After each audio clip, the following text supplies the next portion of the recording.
Online ये class attend कर रहे हैं, कल के लेक्चर में से अगर कोई क्वेश्चन पूछना चाहें तो अपना माइक ऑन करके पूछ सकते हैं। कल हमने इंटरमॉलिक्यूलर फोर्सेस और इंट्रामॉलिक्यूलर फोर्सेस को कंपेयर किया था और उसमें से सिर्फ एक किस्म की फोर्सेस अगर आप कोई क्वेश्चन पूछना चाहते हैं तो पूछिए, मैं सुनता हूँ और कोशिश करेंगे कि आपके क्वेश्चन के जवाब दे जाएं कल के लिए। सर जी, ये जो कल आपने पढ़ाया था फैक्टर्स अफेक्टिंग डाइपोल फोर्सेस, वो जरा दोबारा रिपीट कर दें। जी, फैक्टर्स अफेक्टिंग डाइपोल फोर्सेस ये कह रहे हैं कि जी जो पढ़ाए थे वो दोबारा बता दें। और कोई क्वेश्चन, पहले क्वेश्चन पूछ लीजिए फिर क्वेश्चन और नहीं तो इसके बाद sir ji, effect of dipole forces, ये वही क्वेश्चन है पूछा, इफेक्ट ऑफ डाइपोल फोर्सेस क्या है, वो जवाब देते हैं पहले। और किसी ने वो क्वेश्चन पूछना है तो पहले वो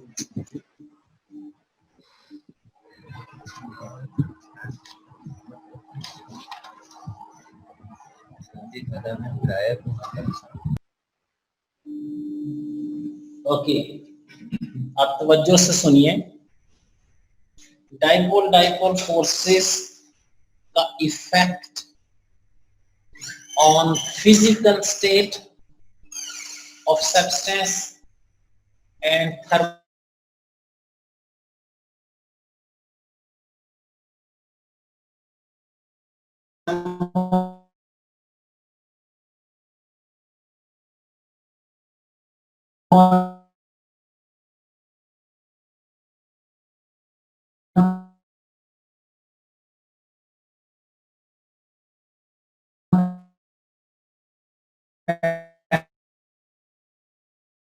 डायनेमिक प्रॉपर्टीज ऑफ सब्सटेंस, ये क्वेश्चन पूछा गया। तो ध्यान से पहले,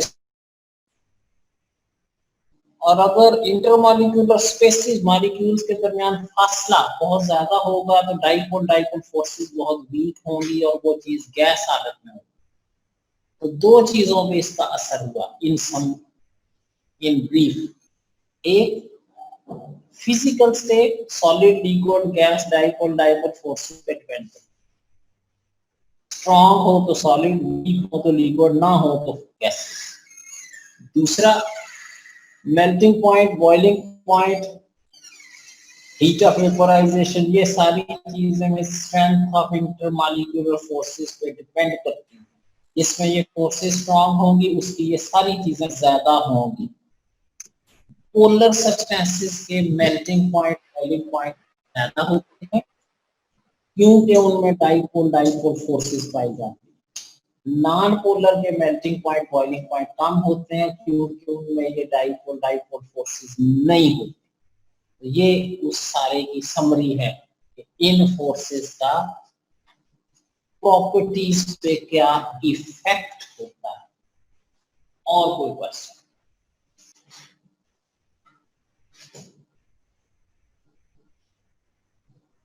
आज का जो टॉपिक हम शुरू कर रहे हैं,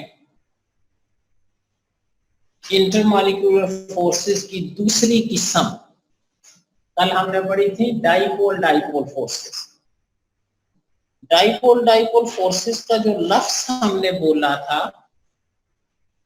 उस लफ्ज से ये जाहिर हो रहा था कि दोनों मॉलिक्यूल पोलर होने चाहिए।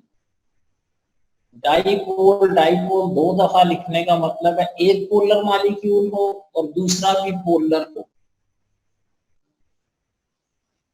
दो पोलर मॉलिक्यूल्स हों, उनमें से एक मॉलिक्यूल का पॉजिटिव एंड दूसरे मॉलिक्यूल के नेगेटिव एंड को अट्रैक्ट करे तो उसे डाइपोल इंटरेक्शन कहते हैं।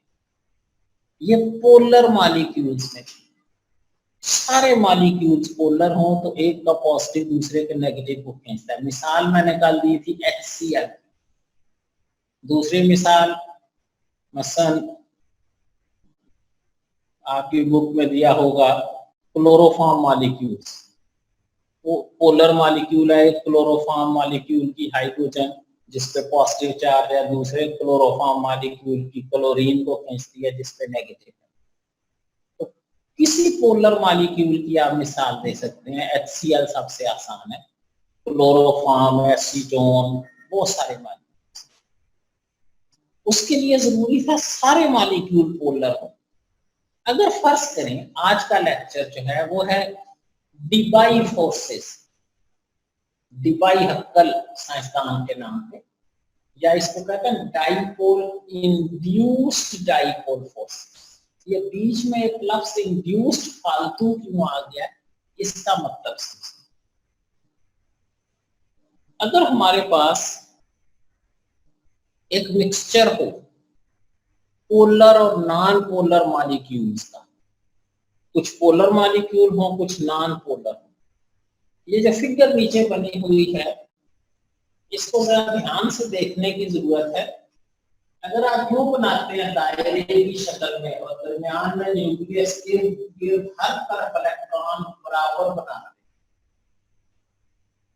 ये निशानी होती है कि ये नॉन पोलर है। इसे हम केमिस्ट्री की जुबान में कहते हैं कि electron cloud is symmetrically distributed around nucleus.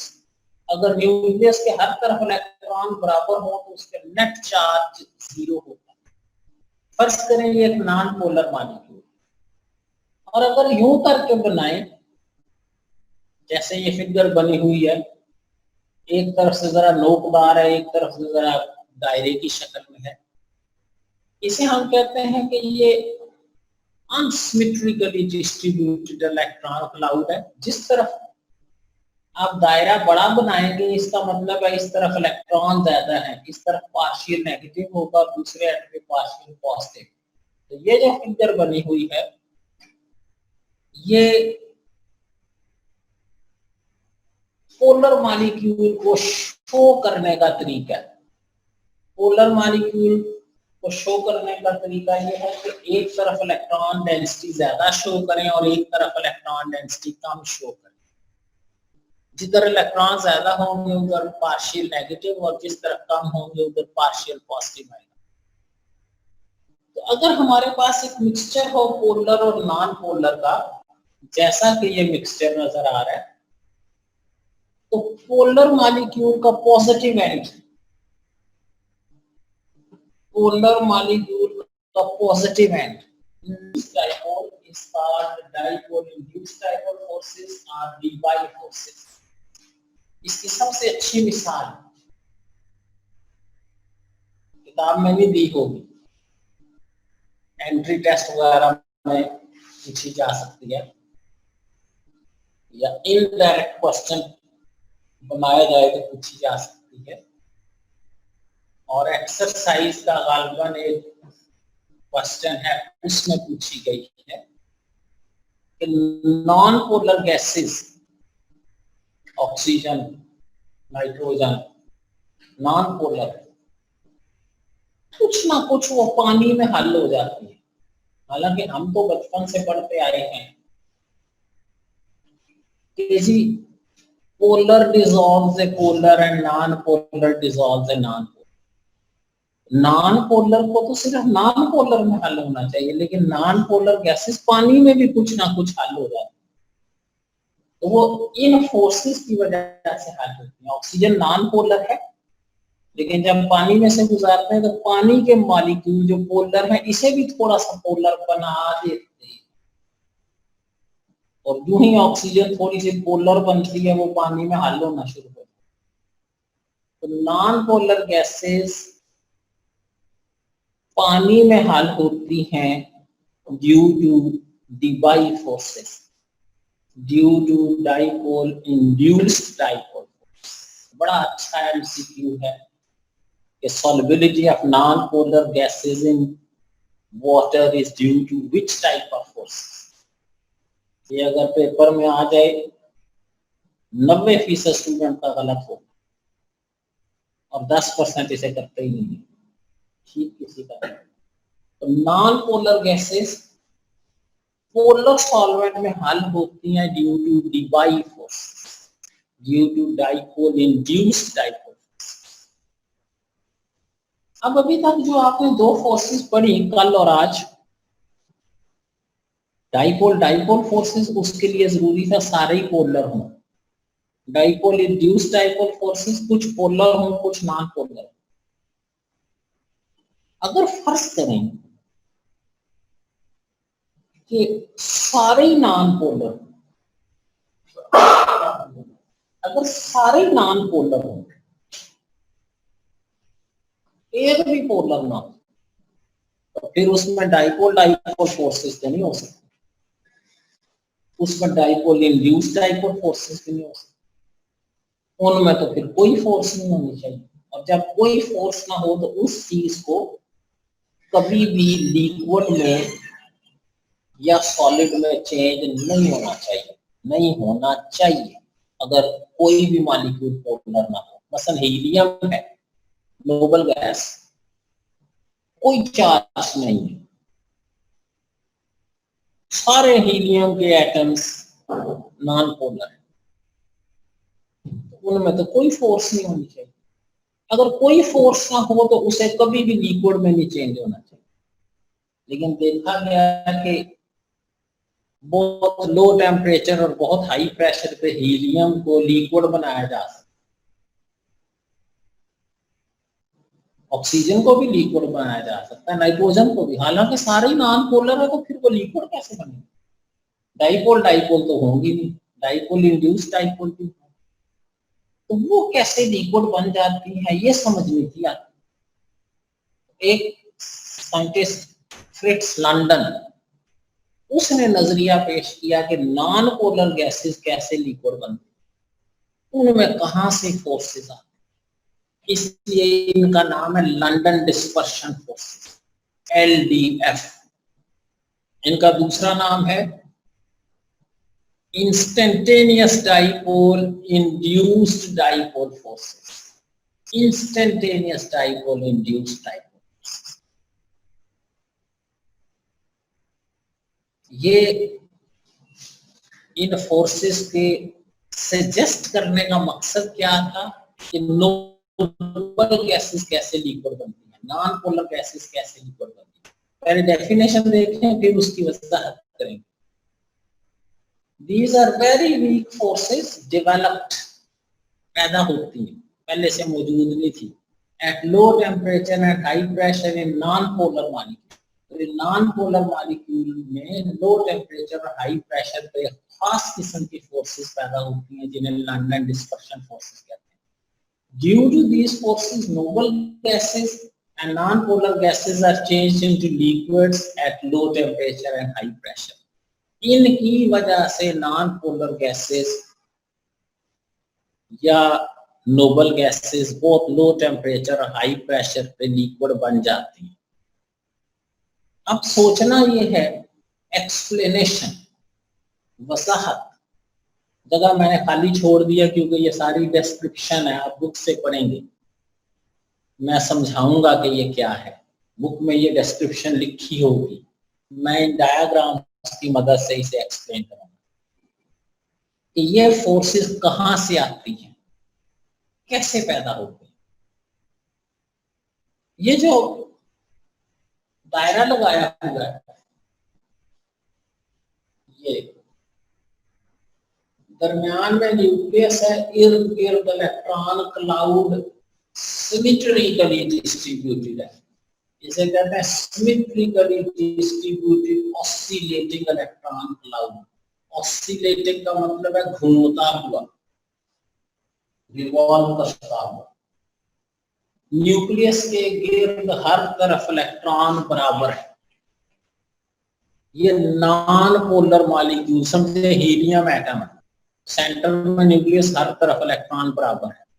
ये उसी जैसा हीलियम एटम है, जरा मेरे से साइज में थोड़ा बड़ा बन गया, लेकिन एक और नॉन पोलर एटम है, दरमियान में न्यूक्लियस है, इलेक्ट्रॉन क्लाउड हर तरफ बराबर है। तो नॉर्मल कंडीशन में यूं होता है, जब आप इस पे बहुत हाई प्रेशर लगाते हैं या इसका टेम्परेचर बहुत कम करते हैं, तो ये इलेक्ट्रॉन क्लाउड जो पहले सिमेट्रिकल था थोड़ा सा अनसिमेट्रिकल हो जाता है, गैर मतवाजन हो जाता है, अनबैलेंस हो जाता है।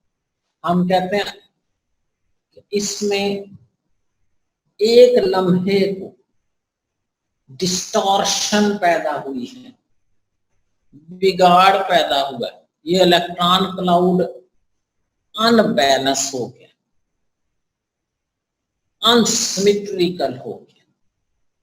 एक तरफ इलेक्ट्रॉन ज्यादा हो गए, एक तरफ कम, चाहे आप इधर ज्यादा कर दें, इधर कम, या इधर ज्यादा इधर कम, तो ये इलेक्ट्रॉन क्लाउड थोड़ा सा डगमगा गया, लड़खड़ा गया, अनसिमेट्रिकल हो गया। और जो ही अनसिमेट्रिकल होगा, जिस तरफ इलेक्ट्रॉन ज्यादा हो गए हैं उधर पार्शियल नेगेटिव, और जिधर कम हो गया उधर पार्शियल पॉजिटिव आएगा।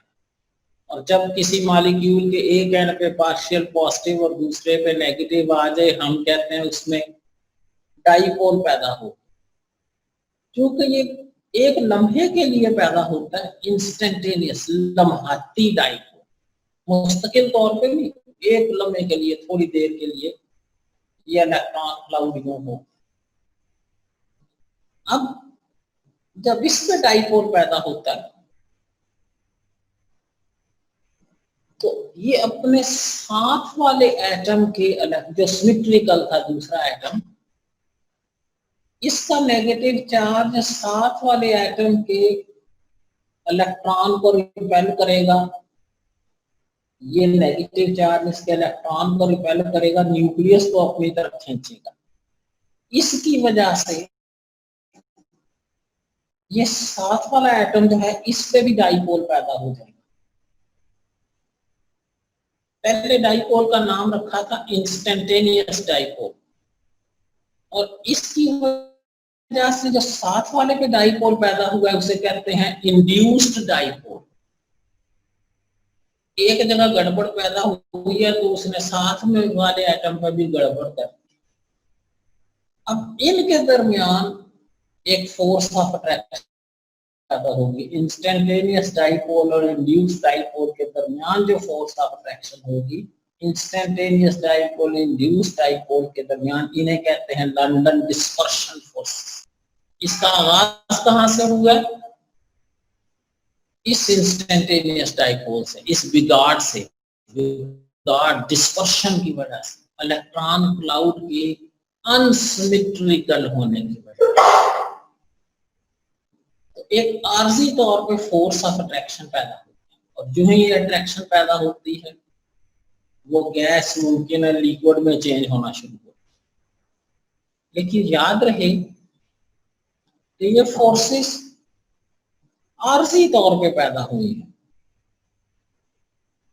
they are temporarily produced, vanish quickly, अगले ही लम्हे गायब हो जाएंगे, मुस्तकिल नहीं है, एक लम्हे पैदा होंगी अगले लम्हे गायब हो जाएंगे। लेकिन एक जगह से गायब होंगी तो किसी दूसरी जगह पे, किसी और सिमत में, किसी और पॉइंट पे ये प्रोड्यूस हो जाएंगे। ये पता नहीं मैंने क्या कह दिया, ये आर्जी तौर पे पैदा हुई है, अगले लम्हे गायब हो जाएंगी, लेकिन थोड़ी देर बाद कहीं और किसी और जगह प्रोड्यूस होंगी। इस बात को समझने के लिए कि ये क्या कहा गया है, एक मिसाल ले। मसलन आसमान पे गहरे बादल छाए हों, किसी एक जगह पे बिजली चमकती है, इलेक्ट्रिक डिस्चार्ज पैदा होता है, बिजली चमकती है, चार्जेस पैदा होते हैं। लेकिन ये नहीं कि वहां वो चमकी रहे, एक लम्हे को वहां चमकेगी और अगले लम्हे वहां से गायब हो जाएगी और थोड़ी देर बाद मुमकिन है किसी और जगह थोड़ी सी रोशनी आपको नजर आए, वहां बिजली चमके। वो किसी जगह मुस्तकिल नहीं होती, वो चार्जेस पैदा होते रहते हैं, गायब होते रहते हैं। ओवरऑल उस क्लाउड में चार्ज होता है लेकिन किसी जगह फिक्स नहीं होता। ऐसे ही एक कंटेनर में नोबल गैस हो, लो टेम्परेचर और हाई प्रेशर पे उसमें डिस्टॉर्शन पैदा होगी, कभी एक जगह कभी दूसरी जगह कभी तीसरी जगह ऐसे उसके अंदर मौजूद होगी लेकिन किसी जगह फिक्स नहीं होगी। तो ये फोर्सेस पैदा होती रहेंगी और खत्म होती रहेगी। They are temporarily produced and vanish quickly. आर्जी तौर पे पैदा होती हैं, गायब हो जाती हैं, but they are produced in some other orientation. इसकी दूसरी जगह प्रोड्यूस हो जाती है। जैसे बिजली एक जगह चमकती है, गायब हो जाती है, फिर किसी और जगह चमकती है, फिर गायब हो जाती है। ओवरऑल उसके अंदर चार्ज प्रोड्यूस होता है क्लाउड के अंदर। ये जो फोर्सेस हैं,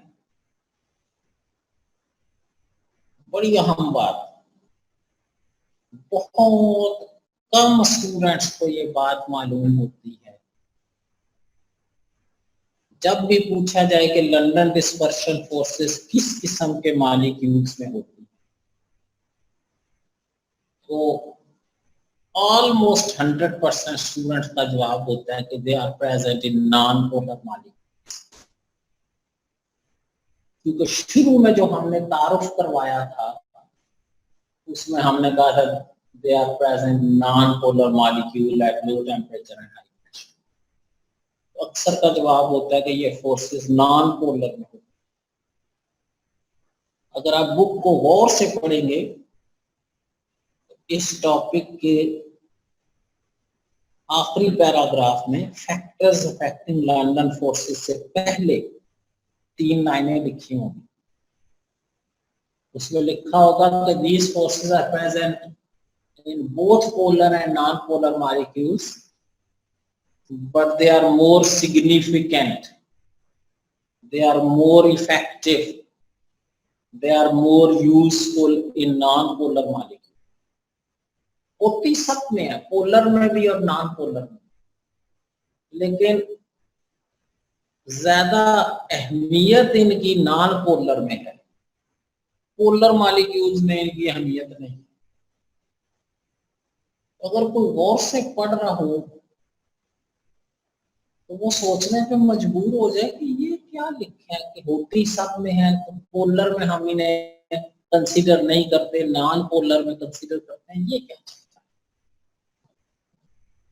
तवज्जो से एक मिसाल सुननी है जो इस बात को साबित करेगी कि ये सब में होती हैं लेकिन नॉन पोलर में इनकी अहमियत ज्यादा क्यों होती है। मिसाल ध्यान से सुननी है ताकि हमेशा याद रहे। देखें, पोलर मॉलिक्यूल्स में और इतनी किस्म की इससे कई गुना स्ट्रॉन्ग फोर्सेस होती हैं, dipole dipole forces, hydrogen bonding, dipole induced dipole forces, जो इनसे कई गुना स्ट्रॉन्ग है कि पोलर मॉलिक्यूल्स में इनको हम कंसीडर नहीं करते क्योंकि ये पोलर मॉलिक्यूल्स में मौजूद बाकी फोर्सेस से बहुत वीक हैं। होती उनमें भी है लेकिन ये चूंकि बाकियों से बहुत वीक है इसलिए उसमें हम dipole dipole dipole induced dipole hydrogen bonding को कंसीडर करते हैं, इन्हें कंसीडर नहीं करते, होती हैं। लेकिन नॉन पोलर में और तो कोई फोर्स ही नहीं होती, सिर्फ होती ये है, मजबूरन ही नहीं कंसीडर करना पड़ेगा। ये ऐसे ही है कि जैसे आप किसी दावत में जाएं, आजकल तो वैसे दावतों में भी पाबंदी लगी हुई है, वरना किसी शादी के फंक्शन में जाएं और काफी सारे खाने लगे हुए हों, एक चिकन बोनलेस कढ़ाई हो, एक मटन कोरमा हो, एक चिकन मंचूरियन हो, एक बिरयानी हो और एक कंटेनर में आलू पालक पड़ा हो, तो आप आलू पालक वाले कंटेनर का ढकना उठा लेंगे तो ऐसे शो करेंगे जैसे छिपकली निकल आई। मैंने कभी पट्टे खाते है तो इतने ज्यादा जब खाने अवेलेबल होंगे, ऑप्शन अवेलेबल होंगे तो आलू पालक को कौन पूछे। जब और इतनी चीजें हैं तो उसकी कोई अहमियत नहीं। लेकिन आप किसी दिन घर जाएं और शदीद भूख लगी हो और घर में सिर्फ आलू पालक ही पका हुआ हो तो आप कहेंगे नहीं नहीं मुझे बड़ा पसंद है, इसमें बड़ा आयरन होता है, बड़ी काम की चीज है, मैं तो बड़े शौक से खाता हूँ। जब और कुछ नहीं है तो मजबूरन आलू पालक ही खाएंगे। लेकिन जब और इतनी वैरायटी हो तो आलू पालक को कौन पूछे। पोलर मॉलिक्यूल्स में और इतनी फोर्सेस होती हैं, चिकन मंचूरियन और चिकन कढ़ाई और मटन कोरमा टाइप, तो उसमें लंदन डिस्पर्शन फोर्सेस को यानी आलू पालक को कौन पूछे। लेकिन नॉन पोलर में तो और कुछ होता ही नहीं, मजबूरन इन्हीं को पूछना पड़ेगा। इसलिए ये लिखा गया है कि पोलर और नॉन पोलर होती असल में है, लेकिन इनकी अहमियत नॉन पोलर में ज्यादा है, क्योंकि पोलर में तो और इतना कुछ है कि इनकी खास अहमियत नहीं। तो ये हर किस्म की चीजों में होती है, लेकिन but they are more effective. यानी बिगाड़ तो हर किस्म में पैदा हो सकता है, हर जगह बिगाड़ पैदा हो सकता है, लेकिन इनकी अहमियत ज्यादा non polar. Factors affecting London dispersion force, वो कौन कौन से अवामल हैं जिस पे ये फोर्सेस डिपेंड करते हैं। आज सिर्फ हम इसको हेडिंग्स को देखेंगे और कल इनकी वन बाय वन डिटेल देखेंगे। 3 मेन फैक्टर है। साइज ऑफ एटम और मॉलिक्यूल, जितना नॉन पोलर मॉलिक्यूल बड़ा होगा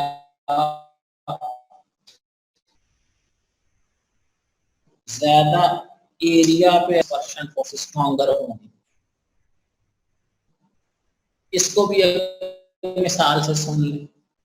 यानी अगर आसमान पे घने बादल बहुत ज्यादा छाए हुए होंगे तो उसमें बिजली चमकने के इम्कानात ज्यादा होंगे। लेकिन अगर एक दो छोटे छोटे बादल के टुकड़े तैर रहे हों तो उसमें बिजली पैदा होने के इम्कानात बहुत कम हो जाएंगे।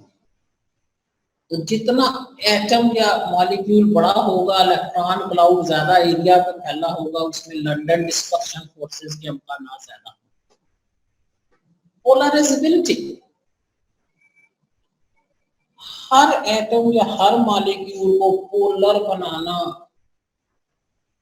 डिस्टॉर्शन पैदा करना एक जितना आसान नहीं होता। कुछ आसानी से, कुछ में आसानी से बिगाड़ पैदा होता है, कुछ में मुश्किल से। ये किसी मॉलिक्यूल में डिस्टॉर्शन प्रोड्यूस कितनी आसानी से होता है, उस एबिलिटी को कहते हैं polarisability, the quantitative measure of distortion produced in A molecule.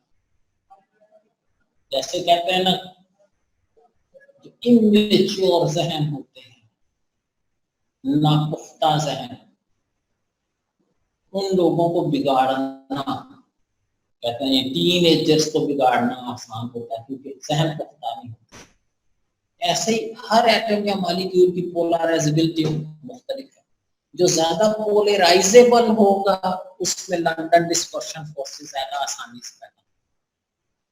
और number of atoms in A non polar molecule, जितने किसी नॉन पोलर मॉलिक्यूल में एटम्स की तादाद ज्यादा होती है उतने उसमें लंदन डिस्पर्शन फोर्सेस के इम्कानात ज्यादा होते हैं।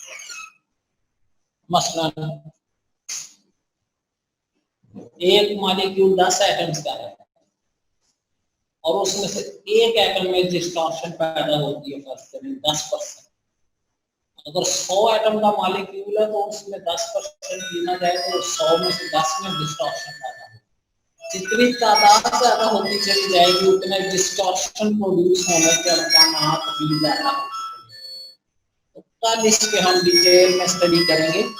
साइज पे भी डिपेंड करता है, पोलराइजेबिलिटी पे भी डिपेंड करता है, और number of atoms in A non polar molecules पे भी लंदन डिस्पर्शन फोर्स डिपेंड करती है। कल यहीं से